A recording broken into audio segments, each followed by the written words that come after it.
Yo, what's going on guys? Perk here, and today I'm gonna hit you guys with a gameplay commentary on Birocractic. Now as you guys can tell by the title, this video is gonna be a little bit of a rant, a little bit of me venting to you guys about the whole entire situation going on with brand new perks in Black Ops 3. Now let's take this back to the beginning. So November 6, 2015 was an absolutely hype day because that is when Black Ops 3 officially released. Now on the zombie side of it, we got two new maps if you guys got the season pass, and those two maps were Shadows of Evil and the Giant. So starting off with Shadows of Evil, we actually had a healthy perk lineup, which were the 4 original perks along with Stamina and Mule Kick, and a brand new perk called Widow's Wine. Now starting off with a brand new perk on the very first map of a zombies game is absolutely legendary, and we have to give some points to Treyarch for that, and that has only been done once before by Transit. So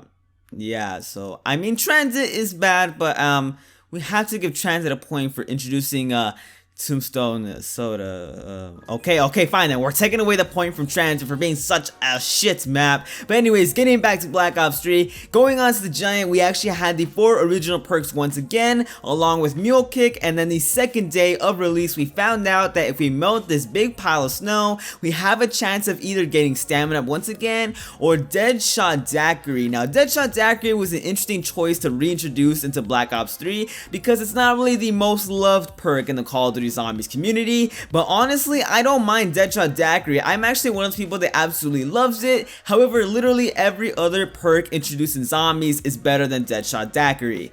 Well, I mean, with the exception of Who's Who and but moving on to DLC 1, before Der Eisendrache came out, I was actually thinking to myself, now the chances of getting a brand new perk are very high, but once again, Treyarch are tricky bastards. We really shouldn't believe our speculation all that much unless there is 100% a lot of evidence backing it up. Now me personally, I knew if we weren't going to get a brand new perk, we were at least going to get a returning perk, and I was actually right. The returning perk we got was Electric Cherry. Now Electric Cherry was a brilliant choice to bring back because it is beloved in the zombies community. Now it kind of becomes useless after about round 30, but even to that point it is still a really good perk. Now in between DLC 1 and DLC 2, a little perk called Banana Colada was picking up a lot of steam, even though it was just a fan-made perk.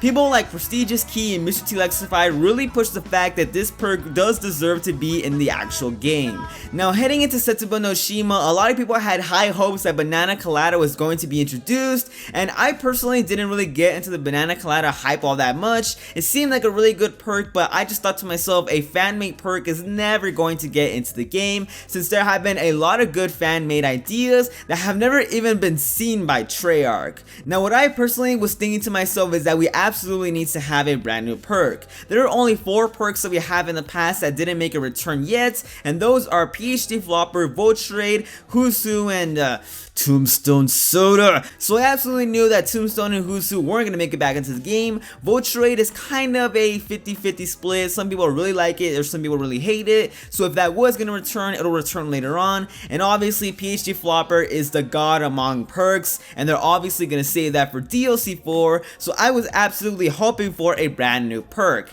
However, we were sadly hit with Setsubo no Shima. Now as everyone knows, Setsubo no Shima is a running joke in the community now because it is a terrible map. So not only was not having a brand new perk introduced a really bad thing that came along with Setsubo no Shima, but the whole entire map was just blah, and too much green and too much vines and spiders and all that stuff. So yeah, we left Setsubo no Shima very depressed and very sad because come on baby, we need brand new perks. Now heading into Birocractic, I thought to myself, come on, we've only had 1 new perk so far, we've only had 1 returning perk so far, and 1 map that didn't introduce anything. So we absolutely in Birocractic need to have a brand new perk. I don't even care if it's Banana Colada, just give me something new perk wise, Treyarch. And then came July 12th, 2016. When this came around, I hopped into a game of Birocractic with my Perkaholic ready, got it from the Gobble machine, and I looked in the bottom left corner and was absolutely saddened by the fact that we only got the 9 perks that we had in in the previous 2 maps. What the hell is that, Treyarch? And even the biggest Banana Colada supporters were also deeply saddened by the fact that Banana Colada was demoted from this very cool perk idea into a very basic and generic gobblegum. So everyone left DLC 3 very saddened, and I've even seen people start to speculate that there's a secret perk on the map. You have to do a bunch of Easter egg steps and stuff like that, and that is absolutely not true, because I mean the whole entire purpose of Perkaholic is to give you every single perk in the game, no matter how hard it is to obtain. So if it isn't given to you guys when you pop in a Perkaholic, then it's not going to be on that map, period.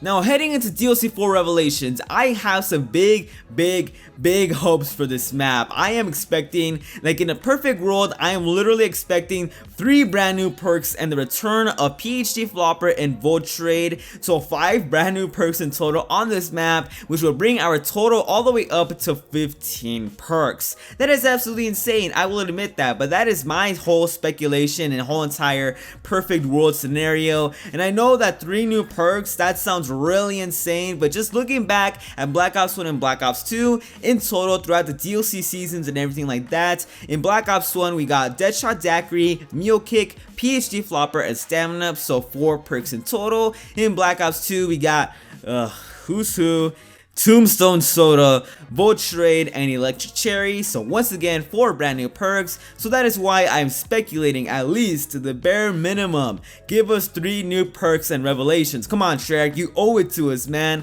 Oh my god, if that doesn't happen, man, I'm literally going to, I'm gonna find Treyarch. I'm gonna find Treyarch. I'm gonna hold Jason hostage and make him play Transit, dude. That's 100% what I'm gonna do if we don't get brand new perks and revelations. Now, actually, I take back what I said. So in a perfect world, we would still have 5 perks introduced, like I said before, 3 new ones, along with the return of Vote Trade and PhD Flopper. But not only that, I would also have Treyarch go one step further and get all those perks and introduce them into the Wonder Fizz machine on maps that actually have the Wonder Fizz. So those maps would be Dorais and Draha, Gorak Kravi, and preferably Revelations. Now the reason why I'm leaving Setsubou no Shima is because, come on, man, honestly, once the whole entire Black Ops 3 season is over, who in their right mind is gonna go back to Setsubou no Shima and play that map once again? I mean, come on, am I right, guys? Now, I would leave them out of the Giant because the Giant is a really small map as it is, and I'm pretty sure there would be no place where you can actually insert 5 perk machines without them really standing out and looking really weird. And also on Shadows Vivo, I guess the map is actually big enough where you can actually introduce 5 new perk machines, but it would really interrupt the flow of how you have to go into each district to get 1 new perk. But then you can maybe add 1 into each district, but then there would be 2 left over, and then you'd have to insert those in the Rift next to the Pack-a-Punch machine.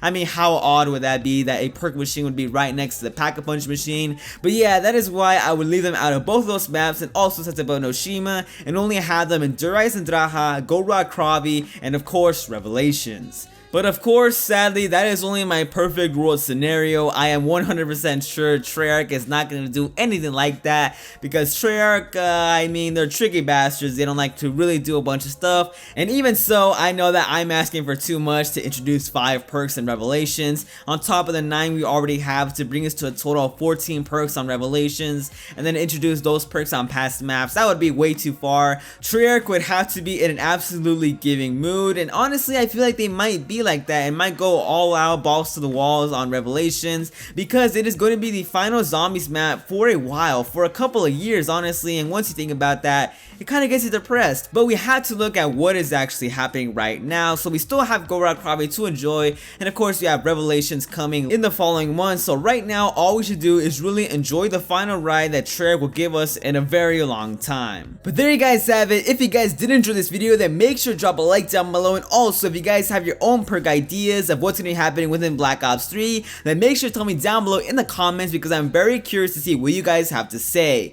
And if you guys did enjoy, then also subscribe for more Black Ops 3 Zombies videos, and I'll catch you guys in the next one.